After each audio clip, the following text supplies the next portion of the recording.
Regresé de un viaje y encontré mis cosas tiradas en el patio delantero.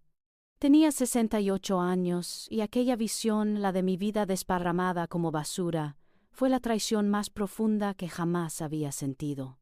Durante décadas, mi generosidad había sido mi cimiento, pero se había convertido en la debilidad que ellos explotaron sin piedad. Esa noche, sin embargo, el silencio que me invadió no era de derrota, sino el presagio de un arma mucho más poderosa que las palabras.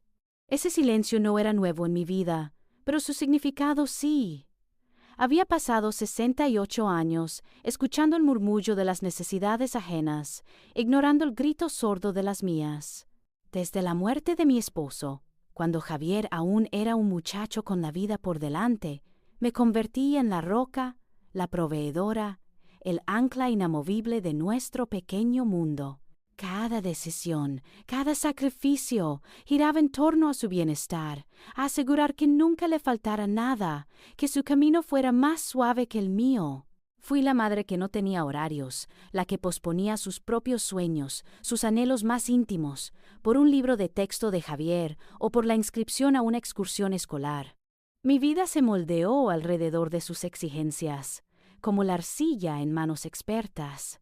Y cuando llegaron Diego y Valeria, me convertí en la abuela incansable, siempre disponible para cuidarles, para preparar sus comidas favoritas, para escuchar sus historias infinitas que, aunque adoraba, a veces me dejaban agotada, incluso cuando mi cuerpo ya pedía a gritos un respiro. Sí, claro que puedo. Era mi respuesta automática, mi mantra silencioso, sin importar el costo para mí misma. Mis intereses, mis pasiones, se fueron diluyendo hasta convertirse en ecos lejanos, opacados por la estruendosa sinfonía de las vidas de los demás.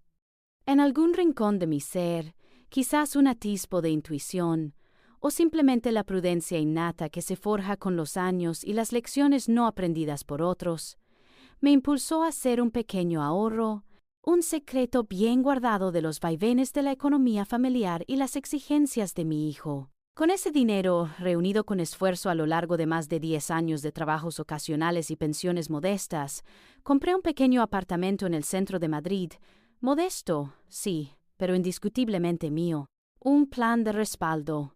Me decía a mí misma, una fantasía improbable, una red de seguridad que nunca creí que tendría que activar. Era mi pequeño tesoro oculto, mi acto de rebeldía más grande y silencioso, una propiedad a mi nombre que Javier desconocía por completo.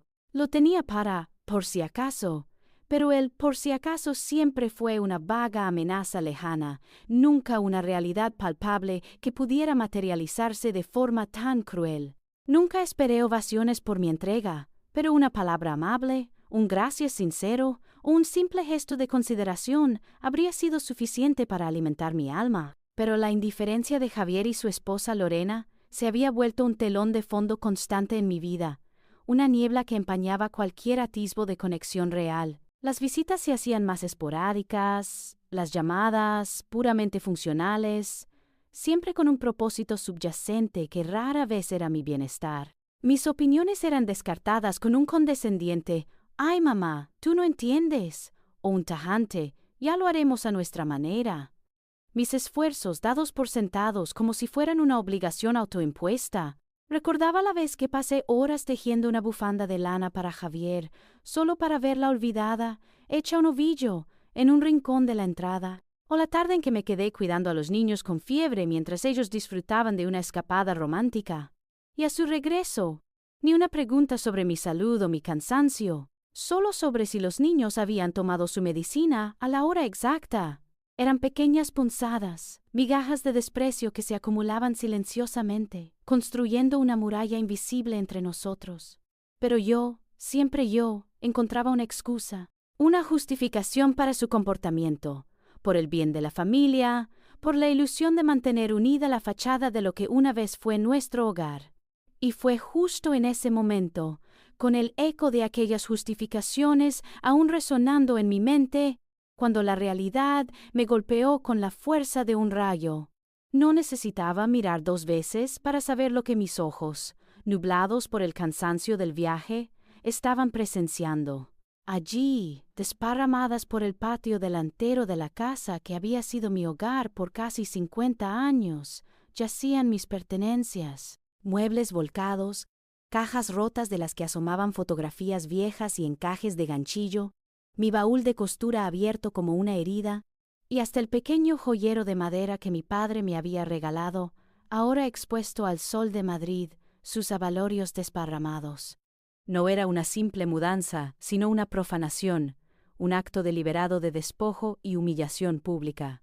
Un escalofrío helado me recorrió la espalda, más profundo que el aire fresco de la tarde. El corazón me dio un vuelco doloroso, un pálpito seco que resonó en mis oídos. Era un golpe bajo, una bofetada a mi dignidad.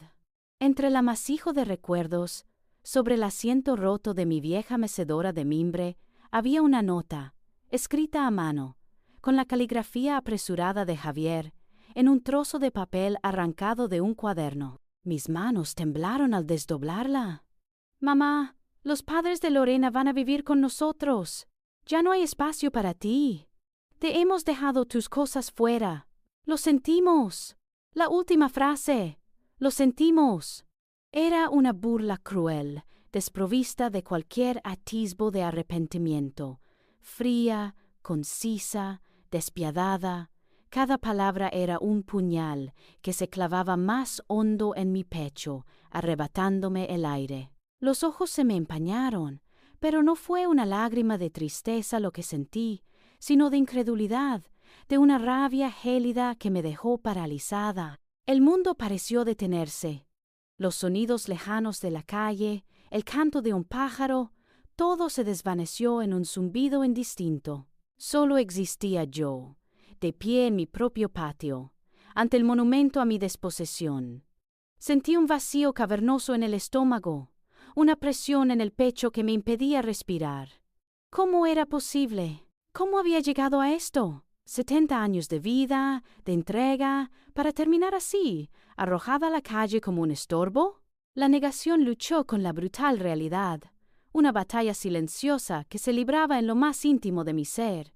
No había palabras que pudieran expresar el dolor, la humillación, la traición. Mi garganta se cerró, sellando cualquier lamento, cualquier grito. El shock era tan profundo que me dejó muda, inmóvil. Pero en medio de ese abismo de desesperación, una pequeña chispa se encendió. Una voz interior, clara y decidida, se alzó por encima del caos.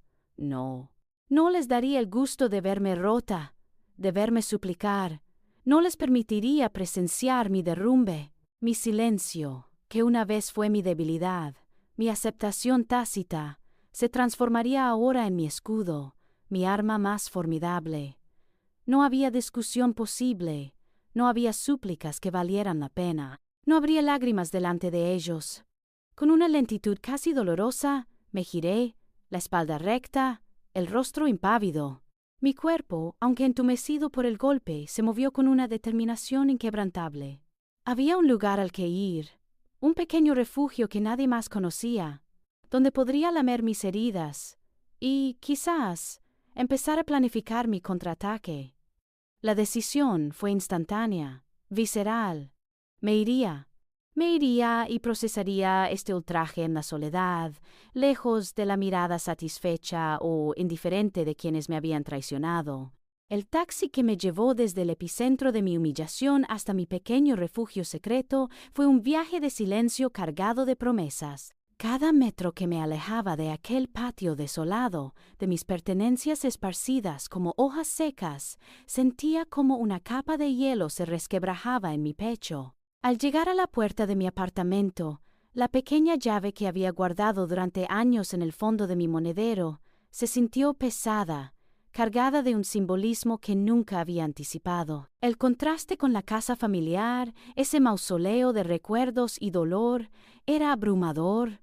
Aquí todo era modesto, sí, pero limpio, ordenado y sobre todo mío. Un lienzo en blanco donde nadie más había dictado los colores. La luz tenue de las farolas que se colaba por la ventana no iluminaba el caos ajeno, sino la promesa de un orden nuevo. Cerré la puerta detrás de mí. y el suave clic fue como un cerrojo en mi corazón, sellando el exterior, protegiendo mi interior. Fue entonces, en la seguridad de esas 4 paredes que eran solo mías, que el dique finalmente se rompió. Las lágrimas que había contenido con una fuerza sobrehumana, esas lágrimas de incredulidad, de rabia contenida y de una pena ancestral, brotaron sin control. Me senté en el suelo frío del salón, abrazando mis rodillas, y dejé que el dolor me consumiera. Lloré por la mujer que había sido, por la madre que había creído ser, por la abuela que siempre decía sí. Lloré por el tiempo perdido, por la ceguera autoimpuesta, por la fachada que se había desplomado de forma tan brutal. Lloré hasta que el agotamiento me dejó sin aliento, con los ojos hinchados y el alma exhausta, pero, extrañamente, también un poco más ligera. Cuando las lágrimas se secaron, dejando un rastro salado en mi piel y un vacío agotador en mi pecho, supe que no podía seguir sola. Necesitaba una voz amiga, un oído que supiera escuchar sin juzgar. Mi mente voló de inmediato a doña Isabel, mi amiga incondicional de toda la vida. Con manos temblorosas marqué su número. Su voz, cuando respondió, era un bálsamo instantáneo. «Carmen, ¿estás bien? Te noto rara», dijo, con esa intuición suya que nunca fallaba. No necesité más. Le conté todo. Cada detalle humillante, cada palabra fría de la nota, cada objeto esparcido. Mi voz se quebraba por momentos, pero ella no me interrumpió, solo escuchó. Su silencio, al otro lado de la línea, era de una empatía profunda. Cuando terminé, hubo una pausa. Luego su voz firme, pero suave, resonó en mi oído. «Carmen, mi querida Carmen», dijo, «siempre te lo he dicho. Eres una mujer fuerte, más fuerte de lo que crees. Y esto no te define. Esto define a ellos. No es tu culpa. Y ahora, Carmen, ahora es tu momento. Es el momento de pensar en ti». Sus palabras fueron como un ancla en la tormenta, reforzando algo que ya empezaba a germinar en mi interior. Me dijo que me apoyaría en lo que decidiera, que no estaba sola, y que a veces la mayor fortaleza no radica en perdonar lo imperdonable de inmediato, sino en establecer límites. Esa conversación fue un punto de inflexión, una inyección de coraje que sentí recorrer mis venas, reafirmando una resolución que comenzaba a gestarse. Colgué el teléfono, la conversación con Isabel resonando en mi cabeza. El alivio de haber compartido mi carga era inmenso. Pero más grande aún era la claridad que ahora sentía. No era una derrota, era una liberación. Durante toda mi vida había buscado la aprobación, el amor de mi hijo, sacrificando mi propia voz. Pero ahora, despojada de todo, me encontraba con algo mucho más valioso, a mí misma. La semilla de una decisión inquebrantable empezó a echar raíces en lo más profundo de mi ser. No era solo la idea de recuperar una casa, era la determinación de reclamar mi vida, mi dignidad y mi derecho a ser feliz. Este pequeño apartamento, mi santuario secreto, no era un lugar para esconderme, sino el crisol donde mi resistencia comenzaba a forjarse, silenciosa, implacable. El alba que se coló por mi ventana aquella mañana trajo consigo no solo la luz, sino una claridad inquebrantable.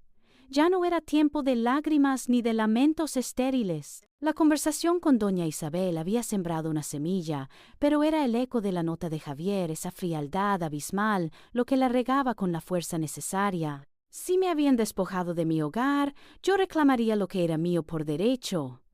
El primer paso sería simple pero fundamental: averiguar qué pasaba legalmente con la casa. Con una determinación que hacía mucho no sentía, desempolvé los viejos papeles de la notaría, aquellos que mi esposo y yo firmamos hace casi 50 años. Entre documentos amarillentos y recibos de impuestos, encontré la escritura original. Mis ojos recorrieron las intrincadas letras hasta posarse en la sección de propietarios. Allí estaba mi nombre, Carmen Morales Herrera, junto al de mi difunto marido. Y ninguna mención a Javier, ni a su esposa, ni a ningún cambio de titularidad. Un ardor cálido se extendió por mi pecho. La casa, El lugar que Javier había intentado arrancarme con tanta crueldad seguía siendo legalmente mía, no de ellos, mía. La revelación fue una epifanía. Un torbellino de emociones me invadió. Rabia. Sí, por la desfachatez de mi hijo, al creerse dueño de algo que no le pertenecía, pero, sobre todo, una sensación de poder olvidado, un soplo de aire fresco en el ahogo que había sentido. La justicia, la ley, estaban de mi lado. Aquella casa, que para ellos era un simple trofeo, para mí era la materialización de toda una vida de esfuerzo. Y ahora se había convertido en mi bastión.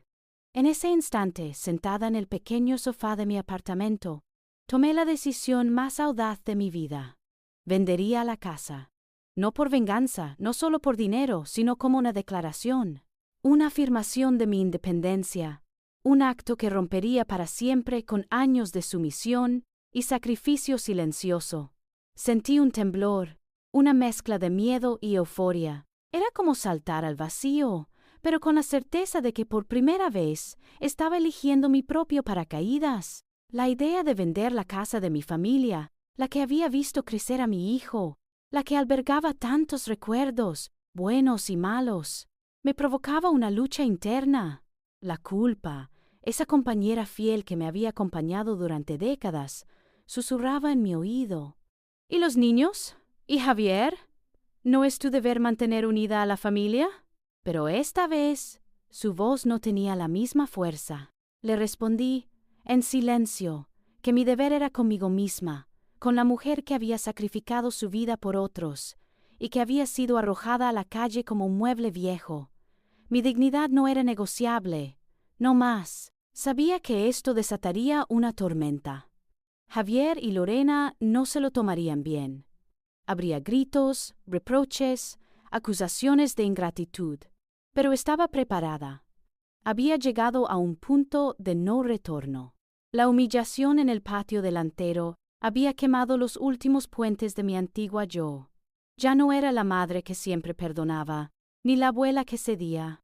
Ahora era Carmen, y Carmen iba a luchar por sí misma. El siguiente paso era obvio. Necesitaba un abogado, alguien que entendiera mi posición, que me guiara por los laberintos legales y que me diera la fuerza y la seguridad que me faltaban en ese ámbito. Recordé un anuncio que había visto en el tablón del centro social, de un doctor en leyes especializado en asuntos de familia y propiedad. Doctor Álvaro, decía. Decidí que él sería mi primer aliado en esta nueva batalla. Con manos que ya no temblaban por la tristeza, sino por la adrenalina de una nueva misión, busqué el teléfono y marqué. La voz al otro lado de la línea sonó profesional, amable. Concerté una cita para la semana siguiente. Sentí un nudo en el estómago, una mezcla de nerviosismo y excitación. Había cruzado la línea. La víctima se había transformado en estratega, y el primer movimiento ya estaba en marcha. Una tarde, pocos días después de mi llamada al abogado, un golpe seco resonó en la puerta de mi pequeño apartamento.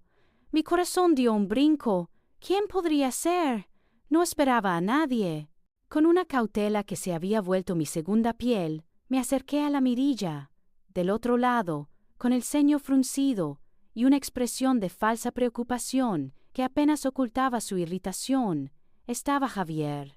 Un nudo de aprensión se formó en mi estómago, pero lo combatí con la misma resolución con la que había tomado mi última gran decisión. Respiré hondo y abrí. Él me miró de arriba a abajo, como si inspeccionara mi atuendo o mi estado, buscando señales de debilidad. «Mamá, por fin te encuentro. ¿Por qué no has contestado al teléfono?» «Estaba preocupado», dijo, con una voz que intentaba sonar afectuosa, pero que cargaba el peso de la condescendencia. Sus ojos no transmitían calidez, sino una mezcla de curiosidad y un velado resentimiento. Había un tic nervioso en su mandíbula. «No estaba de humor para hablar, Javier», respondí, mi voz sorprendentemente firme, sin un ápice de la fragilidad que él seguramente esperaba. No le di la oportunidad de entrar. Me mantuve en el umbral, creando una barrera invisible pero palpable. Él pareció desconcertado por mi compostura. «Pero mamá, ¿Cómo puedes estar así? Las cosas que pasaron. Entiendo que estés molesta, pero las circunstancias. Su intento de justificación se diluyó en el aire. Él buscaba una grieta, un asomo de la antigua Carmen, la que perdonaba y entendía. Las circunstancias ya no importan. Lo que importa es que estoy bien. Le interrumpí, sin alterarme. Javier se acercó un paso, bajando la voz. Mira, mamá, sé que ha sido difícil. Y Lorena, bueno, ella lo lamenta, pero no podemos tener dos familias en la misma casa. Sus padres necesitaban un lugar y es complicado, pero no te vamos a dejar desamparada. Sacó una cartera de cuero y extrajo varios billetes doblados con una parsimonia estudiada. He venido a darte esto, para que puedas ir tirando mientras te encuentras un lugar. Podemos ayudarte con un alquiler, un pequeño sitio donde puedas estar cómoda, lo que necesites. El gesto era una bofetada. Esa ayuda no era un acto de amor filial, sino una limosna, una forma de comprar mi silencio y mi sumisión, de aplacar su propia conciencia mientras mantenía el control. Mis ojos se posaron en los billetes, luego en su rostro, que ahora mostraba un aire de benevolencia forzada. «Guarda tu dinero, Javier», dije, cada palabra como una pequeña piedra lanzada con precisión. «No necesito tu caridad». Su expresión cambió. El ceño fruncido se acentuó, y el matiz de preocupación dio paso a una sorpresa teñida de irritación. «Mamá, por favor, no seas orgullosa. Esto es lo que hacen las familias. Te estoy ofreciendo una solución». «La única solución que necesito ya la estoy gestionando yo misma», respondí, y en ese instante, al decir yo misma, sentí una oleada de poder recorrer mi cuerpo. Era la primera vez en mucho tiempo que mis decisiones eran realmente mías, y la sensación era embriagadora. Ya no soy la misma Carmen que conocías, Javier. Ya no soy la que se conforma con migajas. Y no necesito que me rescates, ni que me mantengas, ni que me digas dónde debo o no debo vivir. Él se quedó mudo, su boca entreabierta, incapaz de procesar el desafío en mi tono. La imagen de la abnegada madre que se sacrificaba en silencio había sido reemplazada por una mujer que hablaba con una autoridad desconocida para él. Era un rostro que no reconocía. «Esta es mi casa ahora», continué, extendiendo un brazo levemente, para enfatizar mi espacio, y es mía por derecho, igual que la otra casa lo era. Pero a diferencia de ti, yo sí sé reconocer la dignidad de un hogar. No voy a pedirte nada, y no voy a aceptar nada de ti en estas circunstancias. La sorpresa de Javier se transformó en algo más oscuro, una mezcla de ira y frustración. Él no tenía un guión para esta Carmen. Su esquema de manipulación se había desmoronado. Se guardó los billetes en la cartera con un movimiento brusco. «Bien, mamá, como quieras». «Pero no digas que no te lo advertí. O que no intenté ayudarte», espetó.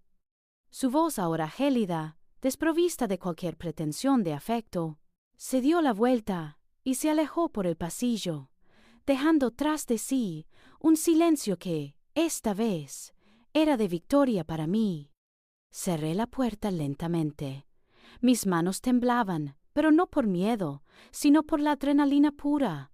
Había dicho no, había defendido mi posición, había establecido un límite claro y no me había derrumbado.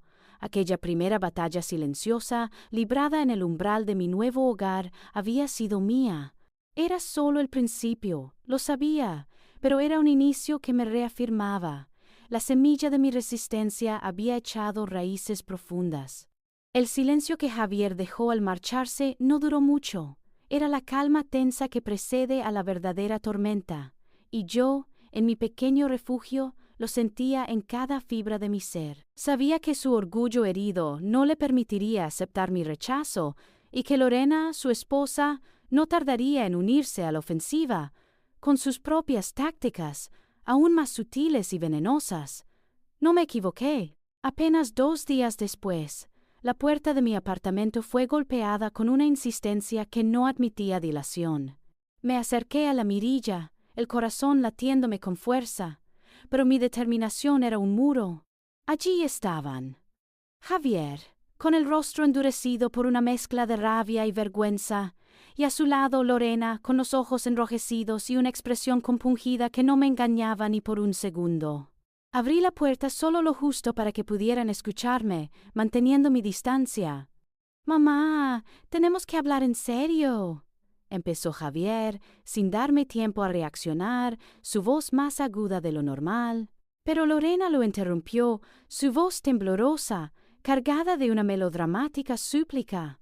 «Carmen, por favor, ¿qué estás haciendo? ¿Cómo puedes hacernos esto? Somos tu familia». Sus ojos, humedecidos, buscaron los míos con una intensidad que, en otro tiempo, me habría desarmado. Intentó dar un paso hacia mí, pero me mantuve firme. «Mi familia», repliqué, mi voz apenas un susurro que, sin embargo, llevaba el peso de años de decepción. Cuando mis cosas estaban tiradas en el patio, ¿dónde estaba mi familia? Cuando me obligasteis a marcharme, ¿pensasteis en la familia? Lorena no se inmutó. La manipulación era un arte que dominaba a la perfección. Pero Carmen, la casa, esa casa es de todos. Es el hogar donde crecieron tus nietos. ¿Vas a quitárselo? ¿Vas a destruir la familia por un arranque de ira? Piensa en Diego y Valeria. Ellos te adoran. ¿Qué les diremos? Sus lágrimas, ahora más copiosas, rodaban por sus mejillas, una escena que, estoy segura, había ensayado. Javier, a su lado, asintió con una expresión de «¿Ves? Te lo dije que me irritó profundamente». Sentí una punzada, un antiguo resorte que intentaba activarse. Mis nietos, esa era su base más poderosa, la que siempre me había hecho doblar la rodilla. Pero esta vez, la imagen de mi dignidad pisoteada, de mis recuerdos desparramados en el barro, era más fuerte. Me aferré a mi escudo emocional, una coraza forjada en el dolor y la traición. «No es un arranque de ira, Lorena». Le corregí. Mis palabras medidas, frías. Es una decisión meditada. Y la casa, legalmente, es mía. Siempre lo ha sido. Hice una pausa, mirándolos a los dos, sus rostros una mezcla de incredulidad y creciente enfado. He consultado con un abogado y he decidido venderla. El impacto de mis palabras fue inmediato. Javier se puso lívido. Lorena dejó de llorar, su boca abriéndose en un gesto de asombro que pronto se transformó en pura rabia. «¿Venderla?», exclamó Javier con la voz ahogada. «Pero mamá, eso es una locura. ¿Dónde vamos a vivir nosotros? ¿Y los niños?» «Precisamente porque es mía, tengo el derecho de hacer con ella lo que me plazca», les espeté. «Y puesto que no hay espacio para mí, tampoco lo hay para vosotros. Os doy 30 días». Lorena, que había recuperado la voz, chilló. «¡30 días! ¡Estás loca! No nos puedes hacer esto. Somos tu hijo y tu nuera. Esto es una barbaridad. Los niños no tienen la culpa». Sus súplicas se mezclaron con amenazas veladas, sus ojos fulminándome con un odio apenas contenido. 30 días. Repetí mi voz inquebrantable, con una calma que me sorprendió a mí misma. Es el tiempo justo para que encontréis otro sitio. Si no os habéis ido para entonces, tendré que tomar medidas legales para desalojaros. Y creedme, no quiero llegar a eso, pero no dudaré en hacerlo. El shock y la ira se apoderaron de ellos. Javier intentó argumentar, suplicar, incluso amenazar con cortar toda relación, pero yo permanecí impasible. Las promesas vacías, las lágrimas fingidas, las acusaciones de destruir la familia ya no tenían cabida en mi corazón. La fachada de la familia perfecta se había derrumbado por completo. «Ya está dicho. Ahora os pido que os marchéis. Tengo cosas que hacer», concluí, dando un paso atrás y empezando a cerrar la puerta. Lorena intentó detener la puerta con la mano, su rostro desencajado. «Esto no se va a quedar así, Carmen. Te vas a arrepentir, vas a perder a toda tu familia». «Yo ya perdí a mi familia cuando me dejasteis tirada en el patio», respondí, sin una pizca de vacilación, y cerré la puerta con un suave pero definitivo clic. Me apoyé contra la madera, sintiendo la adrenalina recorrer mi cuerpo. Las manos me temblaban, no de miedo, sino de la liberación. Había cruzado una línea. Ya no había vuelta atrás. La relación con Javier y Lorena, lo que quedaba de ella, se había roto de forma irreparable. Pero a cambio, había recuperado algo mucho más valioso: mi voz, mi dignidad y la certeza de que por fin me había puesto a mí misma en primer lugar. La confrontación había sido dolorosa, sí, pero también catártica. El punto de no retorno se había alcanzado, y yo, Carmen, estaba lista para el siguiente capítulo de mi vida. No tardó en llegar el eco de mi decisión a los oídos de la familia extendida. Las llamadas comenzaron al día siguiente, una procesión ininterrumpida que intentó erosionar la fortaleza que tan arduamente había construido. Primero fue mi prima Elena, con su voz melosa y llena de reproches velados. «Ay, Carmen, querida, ¿cómo puedes estar haciendo esto? La gente habla, piensa en el escándalo. Javier es tu hijo, al fin y al cabo. Y Lorena, tan buena chica, esto no es propio de ti». Su preocupación, lo supe al instante, no era por mi bienestar, sino por la fachada familiar, por el qué dirán que tanto había dictado nuestras vidas. Luego vinieron los mensajes de otras tías, con advertencias sobre las consecuencias de mi obstinación y sermones sobre el perdón y la unión familiar. Una madre siempre perdona, Carmen. No dejes que el orgullo te ciegue, decía uno. Otro, más directo, insinuaba: ¿y tus nietos? ¿Crees que te lo van a agradecer cuando crezcan y sepan que les quitaste su hogar? Era una embestida coordinada, un coro de voces que intentaban manipularme con la culpa, la vergüenza y el miedo a la soledad. En cada llamada, en cada mensaje, pude detectar la misma corriente subterránea. Nadie preguntaba cómo me sentía yo, si estaba bien o qué había pasado realmente. La narrativa ya estaba escrita en sus mentes. Carmen, la madre ingrata, la abuela desalmada, destruyendo la armonía familiar por un capricho. Era una orquesta desafinada de intereses propios, donde cada miembro temía que mi rebelión pudiera, de alguna manera, afectar su propio estatus, sus propias ventajas, o su comodidad de tener a la siempre disponible Carmen para cuando la necesitaran. Comprendí que su verdadera preocupación solo emergía cuando sus privilegios se veían amenazados, o cuando la imagen de la familia perfecta se resquebrajaba ante los ojos de la sociedad. Mi capacidad para mantener la calma, para no ceder ante la presión, me sorprendió incluso a mí misma.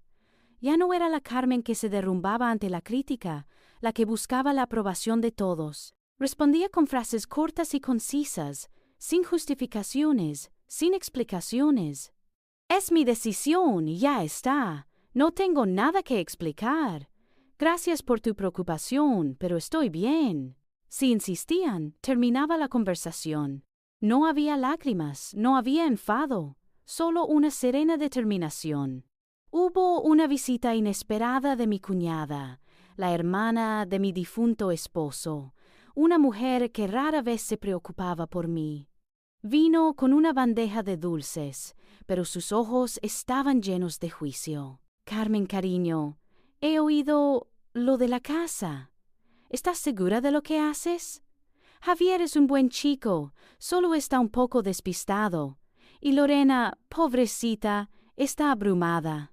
Intentó tocarme el brazo, pero me aparté sutilmente.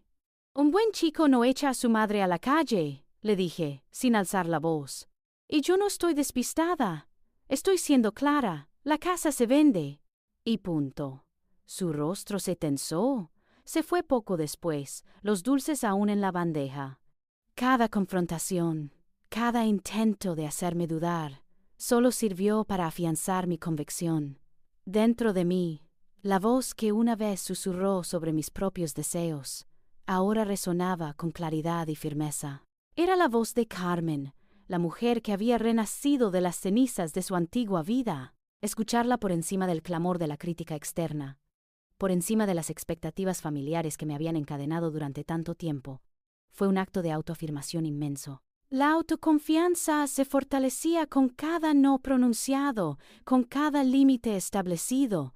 Ya no me sentía una víctima, me sentía la arquitecta de mi propio destino. Y esa sensación, esa nueva y poderosa conexión con mi voz interior, era el pilar de mi nueva vida. Con esa convicción recién forjada, la cita con Gabriel, el agente inmobiliario, se presentaba no como un trámite más, sino como la siguiente afirmación tangible de mi nueva senda. Él era un hombre joven, de unos 40 y tantos, con una energía contagiosa y una profesionalidad que me infundía confianza. Había escuchado mi historia con atención, sin juicio, y eso me había dado un consuelo inesperado. Juntos, nos dirigimos hacia la casa, esa que había sido mi santuario y mi cárcel durante décadas. El corazón me dio un vuelco al verla. A primera vista todo parecía igual. El jardín algo descuidado, las persianas bajadas en el piso de arriba, la familiar puerta de madera oscura. Pero al acercarme noté el coche de Javier aparcado de forma descuidada y una punzada de rabia fría me recordó por qué estaba allí. Esto no era un regreso sentimental, era una inspección, un paso hacia mi libertad. Gabriel, ajeno a la tensión que irradiaba de cada ladrillo de la fachada, tocó el timbre. La espera se hizo eterna. Finalmente, la puerta se abrió un resquicio, y el rostro de Lorena apareció, demacrado y con los ojos hinchados, señal de noches de insomnio o lágrimas estratégicas. Su mirada se endureció al verme a mi lado y se abrió por completo, revelando a Javier detrás de ella, con los brazos cruzados y una expresión de desafío. «Mamá, ¿qué haces aquí?», soltó Javier, su voz rasposa. «Vengo a lo que te anuncié», respondí mi voz monótona desprovista de emoción. «Este es Gabriel, el agente inmobiliario. Ha venido a tasar la casa». Lorena soltó un jadeo. Javier apretó los puños. El aire se volvió denso, cargado de hostilidad. Pero yo no retrocedí. Entré en la casa, Gabriel a mi lado, sintiendo el suelo bajo mis pies, un eco de tantos pasos dados. Los muebles, que antes me habían parecido tan míos, ahora me resultaban extraños, como si pertenecieran a otra vida, a otra mujer. La casa estaba revuelta, con cajas medio abiertas y un desorden general que reflejaba la tensión de sus ocupantes. Gabriel, imperturbably, comenzó su trabajo, tomando notas, midiendo estancias, fotografiando cada rincón. Javier y Lorena lo siguieron como sombras resentidas, lanzándonos miradas de desprecio. Yo, por mi parte, caminaba detrás de él, observando mi antiguo hogar con una perspectiva nueva. Cada objeto, cada pared, cada ventana, me recordaba un sacrificio, una renuncia. Pero ahora también veía un valor monetario, una llave hacia mi futuro. El agente me iba susurrando cifras provisionales, y cada número resonaba en mi oído como un canto de sirena, confirmando que mi decisión era la correcta, la única posible. El dinero de esa casa no solo me devolvería la independencia económica, sino que borraría la deuda emocional que me habían impuesto. Cuando Gabriel terminó su recorrido y se preparaba para tomar las últimas fotos del salón, Javier se acercó a mí, su voz de repente más suave, más persuasiva, una estrategia que ya conocía demasiado bien. «Mamá, por favor», dijo, su voz casi una súplica. «Piénsalo bien, esta es nuestra casa, la casa donde crecimos, donde Diego y Valeria han dado sus primeros pasos. ¿Vas a borrar todos esos recuerdos? ¿Vas a destruir nuestro pasado?» Intentó poner una mano en mi brazo, pero me aparté sutilmente. «Lorena y yo podemos cambiar, te lo juro. Si nos das otra oportunidad, te juro que todo será diferente. Puedes venir a vivir con nosotros si quieres. Haremos espacio. Podemos intentar arreglar las cosas, por el bien de la familia, por el bien de los niños». Sus ojos se llenaron de una falsa desesperación y señaló un dibujo pegado a la nevera, hecho por Valeria, y luego una foto vieja de mi difunto esposo en la chimenea. «Papá no querría esto, mamá. Él querría que estuviéramos juntos». Sentí una punzada, sí, Los recuerdos eran poderosos, y la imagen de mis nietos tan inocentes siempre me había ablandado, pero mi resolución era más fuerte. La traición había sido demasiado profunda, el daño demasiado grande. Ya no había vuelta atrás. Ya no caería en su trampa emocional. Javier, respondí, mi voz tranquila pero firme, los recuerdos no se venden con la casa. Y la familia, la verdadera familia, no echa a uno de sus miembros a la calle. Me ofreciste hacer espacio, cuando ya había sido forzada a irme. Miré el dibujo de Valeria, luego a él. Mis nietos aprenderán que hay límites, que el respeto se gana y que la dignidad no tiene precio. Y lo aprenderán de mí. Luego, mi mirada se encontró con la suya, sin pestañear. En cuanto a tu padre, Javier, él me enseñó el valor del trabajo y la honestidad, y sé que estaría avergonzado de lo que has hecho, pero estaría orgulloso de mi decisión de no permitir que me pisen. Javier se quedó mudo, su rostro se endureció de nuevo, la máscara de la manipulación completamente deshecha, las promesas de cambio sonaron vacías en el eco de su traición. Lorena, que había escuchado en silencio, murmuró algo inaudible y se fue a otra habitación. Su frustración palpable. «Tienes 30 días, Javier», le recordé, el plazo inquebrantable resonando en la sala. Como te dije, ni un día más. Me giré hacia Gabriel, que me observaba con una expresión de respeto silencioso. «Podemos irnos», le dije. Y salimos de la casa, dejando a Javier en medio de lo que había creído su reino. Al cerrar la puerta tras de mí, sentí un escalofrío de liberación. Ya no era mi hogar. Era solo una propiedad, un activo, el último lazo que me unía a un pasado doloroso y del que estaba a punto de desprenderme para siempre. La fortaleza de mi nueva vida no dependía de recuerdos compartidos, sino de los límites que había aprendido a construir.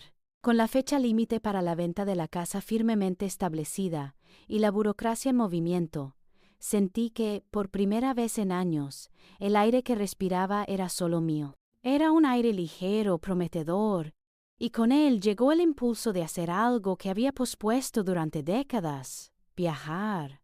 Mi hermana Teresa, siempre mi cómplice silenciosa, fue la primera en escuchar mi decisión.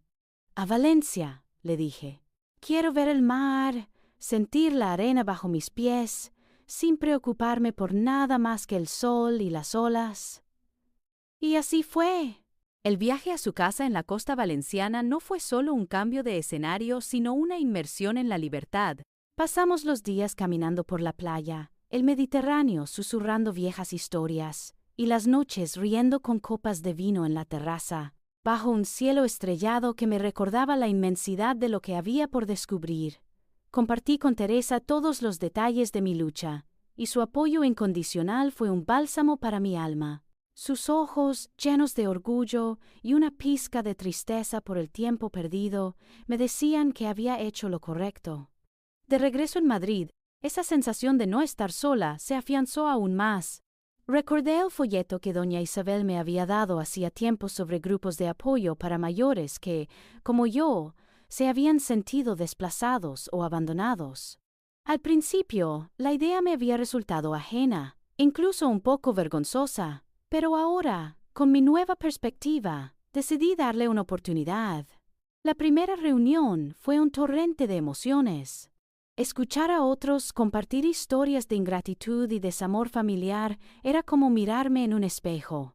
Allí conocí a doña Cecilia, una mujer de 80 años con la mirada viva y un humor contagioso, y a doña Lourdes, más joven, pero con una melancolía palpable en su voz. Con ellas, y con los demás miembros, encontré un consuelo que ninguna palabra de disculpa de Javier podría haber ofrecido. Eran personas que me entendían sin necesidad de explicaciones, que celebraban mis pequeñas victorias y me daban la fuerza para seguir adelante. Las reuniones se convirtieron en mi cita semanal, un espacio seguro donde mi voz importaba y donde aprendía que mi experiencia, lejos de ser única, era un eco de la lucha de muchos. Pero la vida no solo era compartir penas, era también abrirme a lo nuevo.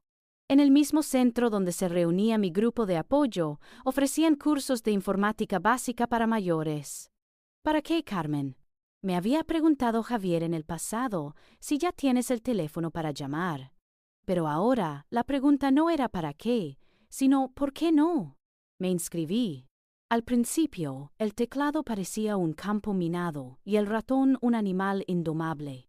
Mis dedos torpes se negaban a obedecer, y la pantalla brillaba con un misterio impenetrable. Pero con paciencia, la de los jóvenes monitores y la mía propia, poco a poco fui desentrañando sus secretos. Aprendí a enviar correos, a buscar recetas, a leer noticias. Y luego el gran descubrimiento, las redes sociales. No las usaba para buscar a Javier o a Lorena, sino para conectarme con mis nuevas amistades, para compartir fotos de mi viaje a Valencia, para unirme a grupos de jardinería o lectura. Era una ventana al mundo que antes me había estado vedada, un puente que me unía a personas e ideas, expandiendo mi universo de formas que nunca hubiera imaginado. Esta apertura al mundo me llevó también a considerar el voluntariado.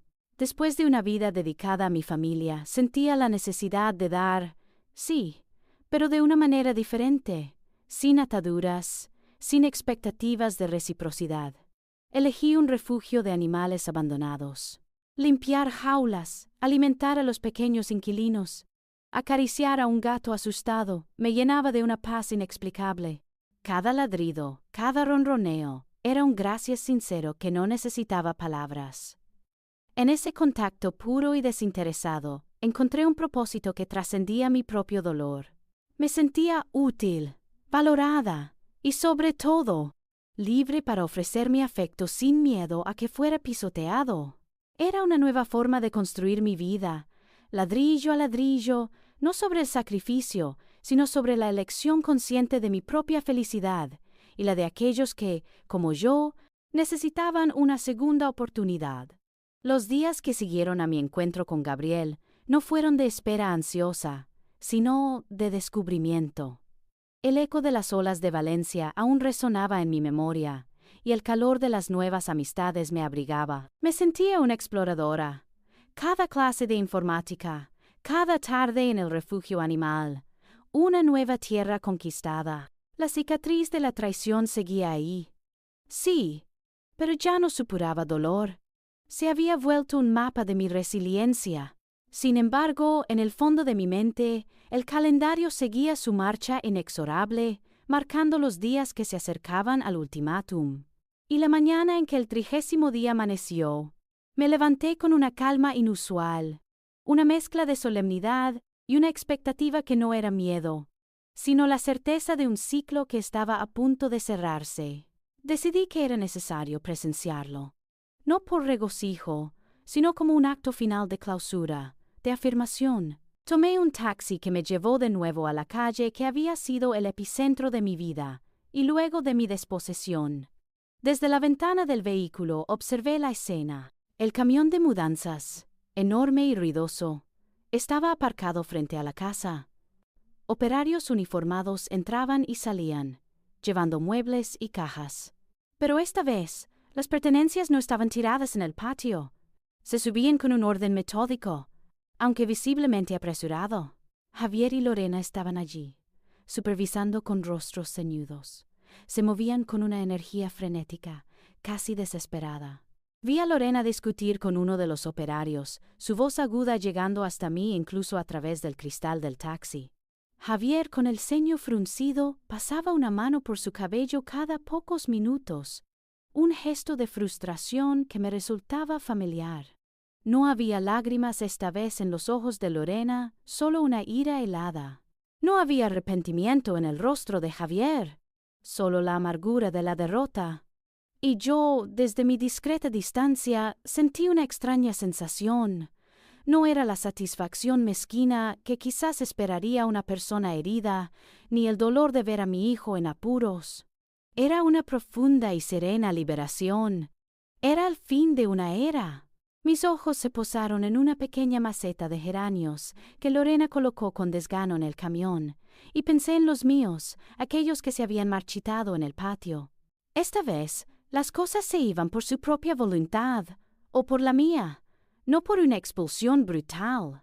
No había humillación en el aire, sino la consumación de una justicia que, aunque tardía, era innegable.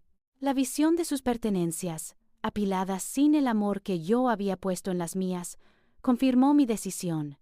Ya no sentía el aguijón de la traición, sino el alivio de la independencia. Unos días después, el notario me citó para la firma. Era un día gris y lluvioso en Madrid, pero dentro de mi alma, el sol brillaba con una fuerza inusitada. El despacho estaba en silencio, solo roto por el suave crepitar de la chimenea eléctrica. Las grandes hojas de papel, llenas de cláusulas y números, yacían sobre el escritorio de madera pulida. El doctor Álvaro, mi abogado, me sonrió con calidez. Su presencia, un ancla de confianza. Javier y Lorena no estaban. Su abogado, con un rostro tan inexpresivo como el de un autómata, firmó en su representación. Su ausencia era, en sí misma, una victoria. Cuando llegó mi turno, mi mano no titubeó. Cada trazo de la pluma, cada curva de mi firma en el documento de venta, no era solo la transferencia de una propiedad, sino el sello de mi libertad. Era el adiós definitivo a una carga de 50 años, a una vida de expectativas impuestas y sacrificios no reconocidos. Era la afirmación de que mi voz importaba, de que mi valor no dependía del amor condicionado de mi hijo, sino de mi propia fortaleza. Al levantar la vista, el notario me entregó una copia y una pequeña tarjeta con los datos de la transferencia bancaria. Sentí un escalofrío. No era solo dinero, era la manifestación tangible de mi independencia financiera, la promesa de sueños por cumplir. Salí del despacho a la calle mojada, pero la lluvia no me importó. El aire frío se sentía limpio, purificador. Miré al cielo plomizo y una sonrisa genuina, una de esas que nacen del alma, se dibujó en mis labios. Había ganado, no en un sentido de revancha mezquina, sino en la batalla más importante, la de recuperar mi propio ser. Había reclamado mi dignidad, mi paz, y con ello había abierto la puerta a una nueva vida, una vida de verdadera independencia, forjada por mis propias manos y decisiones. El pasado se quedaba atrás, y el futuro, por primera vez, me esperaba con los brazos abiertos, lleno de posibilidades que ahora sí, solo dependían de mí. 6 meses habían pasado desde aquel día lluvioso en la notaría.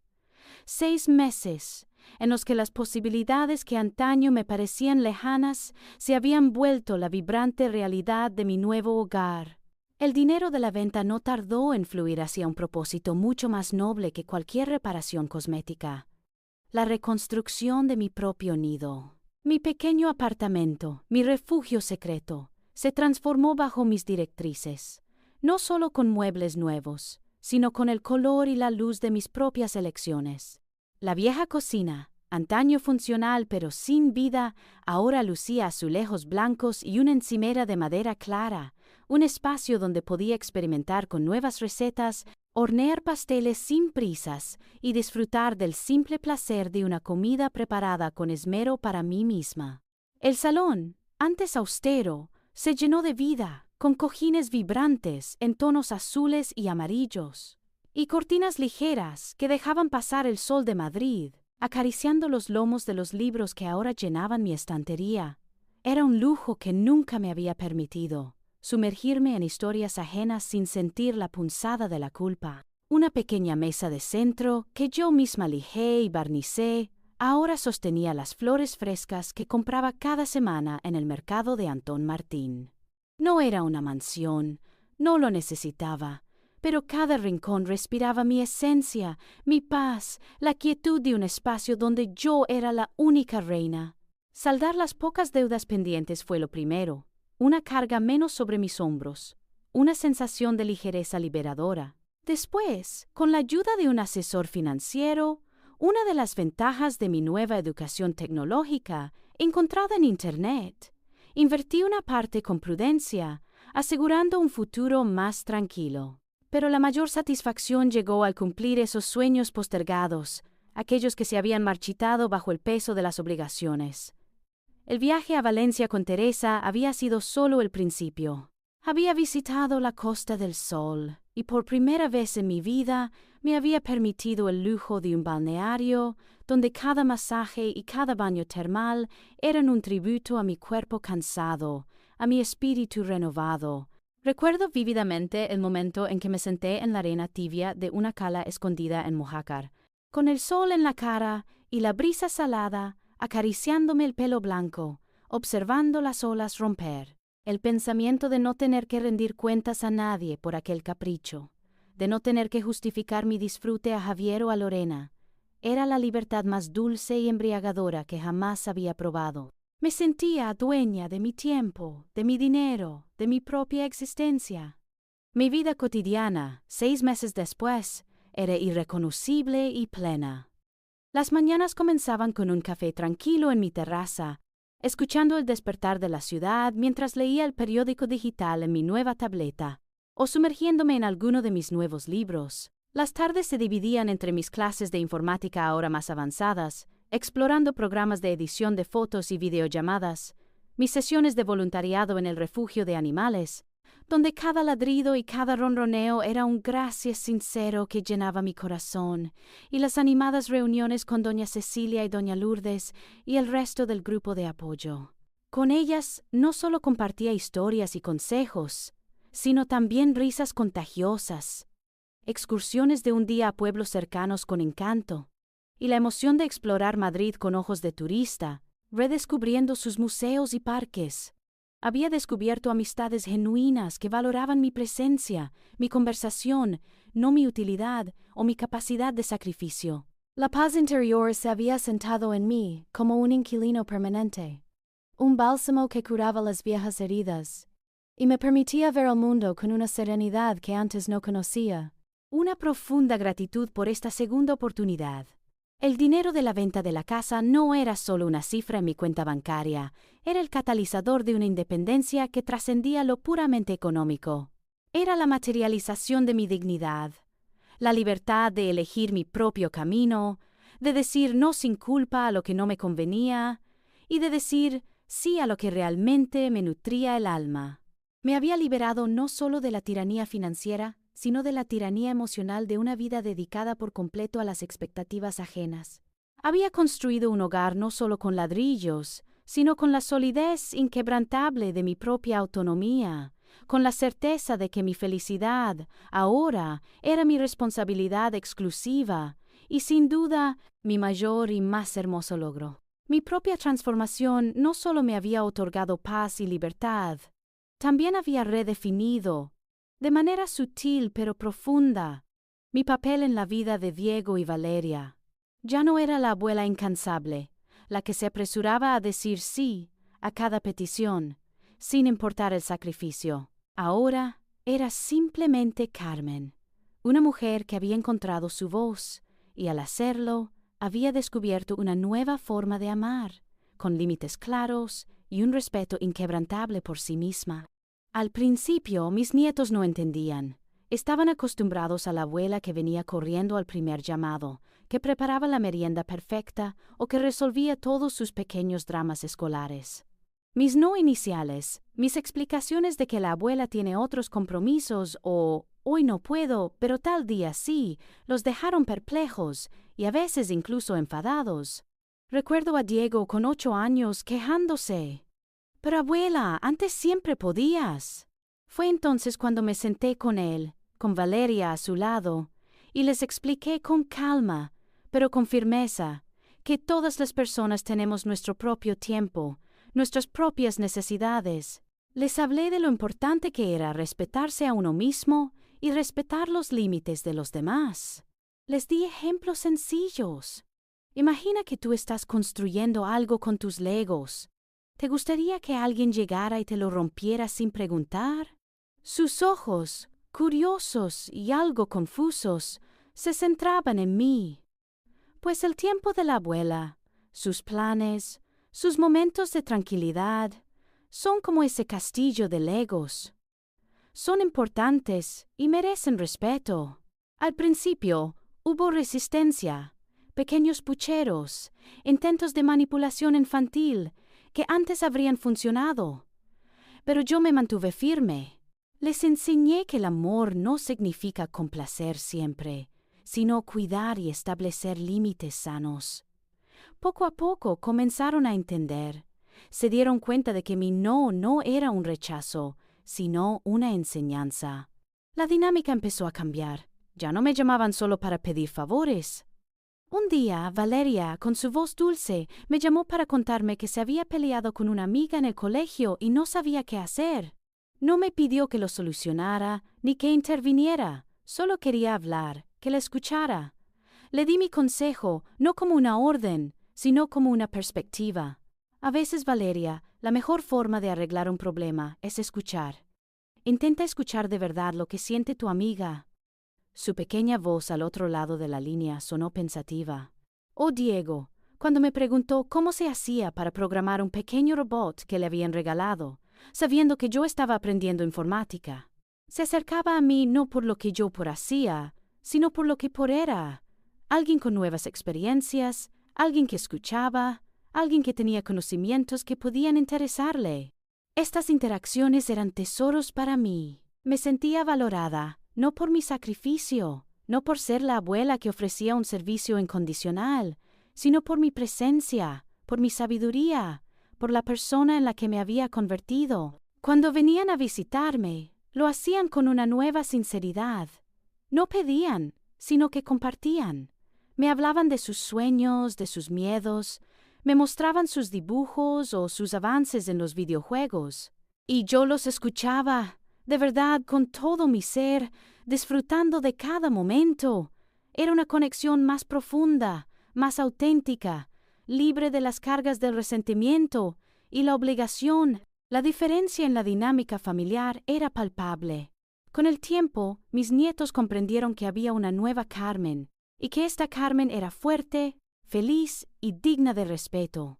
Cuando Javier y Lorena intentaban presionarlos para que me pidieran cosas o para que intervinieran en algún asunto, los niños, con su inocencia, a menudo respondían: «Pero la abuela ha dicho que no puede, tiene sus cosas que hacer». Era una pequeña victoria, un testimonio de que la semilla del respeto había germinado en sus corazones. Ya no me veían como una extensión de su hogar, sino como una persona independiente, con su propia vida, sus propias decisiones y sus propios límites. Y en ese reconocimiento, en ese respeto mutuo, encontré un amor más puro y verdadero del que jamás había imaginado posible. Me había negado a ser la sombra de su conveniencia, y a cambio, me habían reconocido como la luz de mi propia existencia. La nueva dinámica con mis nietos, esa que había cultivado con paciencia y firmeza, me había traído una inesperada dosis de paz. Pero aunque la quietud se había instalado en mi vida, sabía que la sombra más persistente aún esperaba su momento. No se trataba de una reconciliación forzada o de un perdón que borrara el pasado, sino de la inevitable confrontación con el hombre que había desencadenado todo, Javier. No me sorprendió, por tanto, cuando semanas después de la firma en la notaría, mi teléfono sonó con un número que, por primera vez en mucho tiempo, no intenté esquivar. Era él. Su voz, al principio, era cautelosa, casi irreconocible. «Mamá, soy Javier. ¿Estás bien?» El tono, sin la habitual condescendencia, me desarmó por un instante, pero me recompuse rápidamente. «Estoy bien, Javier. ¿Necesitas algo?» Mi respuesta fue concisa, sin dar pie a la intimidad forzada de antaño. Hubo una pausa, un silencio pesado al otro lado de la línea. «Sí, mamá. Necesito hablar contigo. Necesito pedirte perdón». La palabra perdón se sintió extraña en sus labios, casi ajena. Me apoyé en el sofá, mi corazón latiendo con una mezcla de cautela y una curiosidad fría. ¿Era sincero? ¿O era una nueva estrategia? «Te escucho», dije, manteniendo mi voz neutra. Él comenzó a hablar, con una mezcla de remordimiento, y lo noté enseguida, una buena dosis de autocompasión. «He estado pensando mucho, mamá. En todo. Lo de la casa, cómo te tratamos. Lorena y yo nos equivocamos. Lo sé. Fui un ingrato, un egoísta. Nunca debimos hacerte eso. Lo siento de verdad. Te juro que lo siento. Sus palabras, pronunciadas con una voz quebrada, no provocaron en mí la avalancha de emoción que quizás esperaba, o que, en el pasado, me habría hecho ceder. Ya no. Las lágrimas de Javier, reales o fingidas, ya no tenían poder sobre mí. Había escuchado esas promesas de cambio antes, esas disculpas vacías que solo buscaban aliviar su propia conciencia o recuperar un favor perdido. Sabía que se arrepentía de las consecuencias de sus actos, no necesariamente de la raíz de su comportamiento. Javier, le interrumpí suavemente. El arrepentimiento es un buen comienzo, pero el perdón es algo que se construye con actos, no solo con palabras. Él intentó argumentar a la defensiva. Pero mamá, estoy aquí, pidiéndote perdón. ¿Qué más quieres que haga? Quiero que volvamos a ser como antes. Quiero que estés en nuestras vidas, que veas a los niños. Aquella frase, que volvamos a ser como antes, fue la confirmación de mis sospechas. Él no quería una nueva relación basada en el respeto, sino la restauración de la antigua dinámica, donde yo era la proveedora incondicional. No podemos volver a ser como antes, Javier, le respondí con firmeza. Esa Carmen ya no existe, y tú tampoco eres el mismo. Las cosas han cambiado. No me conformo con migajas de afecto, ni con una presencia condicionada a mis sacrificios. Quiero un respeto genuino, un respeto que no se exige, sino que se ofrece de corazón. Un respeto que implica reconocerme como persona, con mis propias necesidades y mis propias decisiones, no solo como una madre o abuela a su disposición. Mi voz no era de reproche, sino de una verdad inquebrantable. Hubo otro silencio, esta vez más largo, mientras él procesaba mis palabras. Podía imaginar su frustración, su incapacidad para encajar esta nueva Carmen en su esquema mental.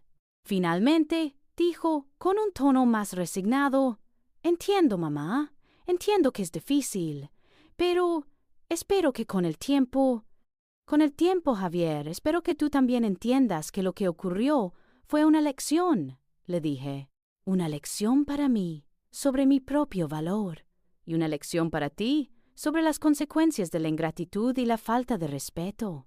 No había rabia en mi voz, solo una madura comprensión.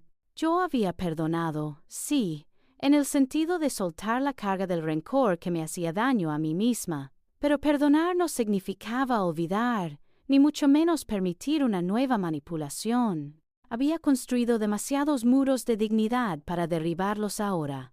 Nuestra conversación terminó poco después. Él prometió intentar cambiar, ser más considerado, y me aseguró que Lorena también lo lamentaba profundamente. Dudé de la sinceridad completa de ambos, pero sentí que, al menos, Javier había recibido el mensaje, aunque de forma dolorosa. No había regresado a mi vida con los brazos abiertos, ni con la intención de un reencuentro idílico. Pero había dado un paso, pequeño, torpe, pero un paso al fin y al cabo, hacia el reconocimiento de sus errores. Colgué el teléfono. La imagen de Javier, de aquel muchacho que había dependido tanto de mí, cruzando mi mente. Mi decisión de vender la casa, de plantarle cara, había sido, en cierto modo, un acto de amor duro. Le había obligado a mirar de frente sus propias acciones, a sentir el vacío de su egoísmo. Había sido un maestro cruel para él, sí, pero uno necesario. Y aunque el camino hacia un respeto verdadero sería largo y, quizás, nunca perfecto, sentí la satisfacción de haber plantado la primera semilla. Mi propia autonomía había sido su despertador, y aunque el dolor de la lección había sido inmenso, para él, para mí, era el único camino hacia una relación, si es que alguna vez la teníamos, basada en cimientos reales, no en viejas dependencias. Mi autonomía se había forjado en la fragua del dolor, pero ahora era un faro, no solo para mí, sino, intuía, para otros que navegaban en mares de silencio similares. Aquella lección, aunque cruel, había abierto una grieta en mi coraza, permitiendo que mi voz, acallada por tanto tiempo, deseara salir a la luz, no como un lamento, sino como un testimonio. Y así fue como, casi sin darme cuenta, mi historia, la que había comenzado con un golpe en el alma y el eco de mis cosas en el patio, se convirtió en una inspiración. Empecé a compartirla, primero con cautela, en el círculo íntimo de mi grupo de apoyo. Allí, entre doña Cecilia y doña Lourdes, y tantos otros rostros marcados por experiencias similares, mis palabras encontraron un eco.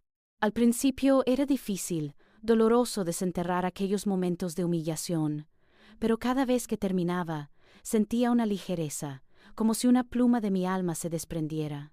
Las miradas de entendimiento, los abrazos silenciosos, las lágrimas compartidas, me decían que no estaba sola y que mi experiencia tenía un valor más allá de mi propia sanación. No buscaba compasión, sino conexión. Quería que supieran que la indignidad no es el final del camino, sino, a veces, un brutal despertar. Poco a poco, mi historia se extendió. Los monitores del centro, impresionados por mi transformación, me invitaron a dar charlas más amplias, a participar en seminarios sobre el envejecimiento activo y la dignidad en la tercera edad. De repente, Carmen Morales Herrera, la mujer que siempre había preferido el segundo plano, se encontraba frente a audiencias, con un micrófono en la mano y la verdad en el corazón. Era extraño, sí, pero también increíblemente empoderador. Les hablaba de la trampa del sacrificio incondicional, de cómo el amor, cuando no es recíproco, puede volverse una cadena. Les hablaba del valor de decir no, de la fuerza del silencio cuando se transforma en estrategia, y de cómo la soledad, lejos de ser un castigo, se había convertido para mí en un vasto y fértil campo de libertad. Les recordaba que nunca es tarde. Nunca es tarde para desatar nudos, para reclamar el propio espacio, la propia alegría. Que la edad no es una sentencia, sino una acumulación de sabiduría, una oportunidad para reinventarse, para volar más alto que antes. Les animaba a buscar su propio plan de respaldo, no solo material, sino emocional. Amigos leales, pasiones olvidadas y, sobre todo, una voz interior que susurrara que su felicidad importaba. Mi futuro, ahora, no era una página en blanco llena de incertidumbre, sino un lienzo vibrante que yo misma pintaba cada día. Mis viajes continuaron, explorando rincones de España que solo conocía por postales. Mi apartamento, mi santuario, seguía siendo el epicentro de una vida plena, un lugar donde mis amigos eran siempre bienvenidos y donde las risas y las conversaciones profundas eran la melodía habitual. Seguía en mis clases de informática, ahora ayudando a otros compañeros a desentrañar los misterios de la tecnología, y mi voluntariado en el refugio de animales era una fuente inagotable de afecto puro. Había proyectos, muchos de ellos. Un viaje a la Patagonia con doña Cecilia era el siguiente en la lista. Una locura que mi antigua yo jamás se habría permitido. La Carmen que un día regresó de un viaje para encontrar su vida desparramada en el patio, había muerto esa noche. Y de sus cenizas había renacido una mujer que no solo se había salvado a sí misma, sino que ahora, con cada palabra compartida, con cada sonrisa genuina, extendía una mano a otros, mostrándoles el camino hacia su propia resurrección. Mi silencio, que una vez fue mi debilidad, se había convertido en mi arma más poderosa, el crisol donde se forjó la verdadera Carmen, una mujer libre, independiente y en paz. Y esa paz duradera, esa conexión inquebrantable conmigo misma, era el poder más grande, el final feliz que había conquistado, gota a gota, lágrima a lágrima, en el tapiz de mi propia vida.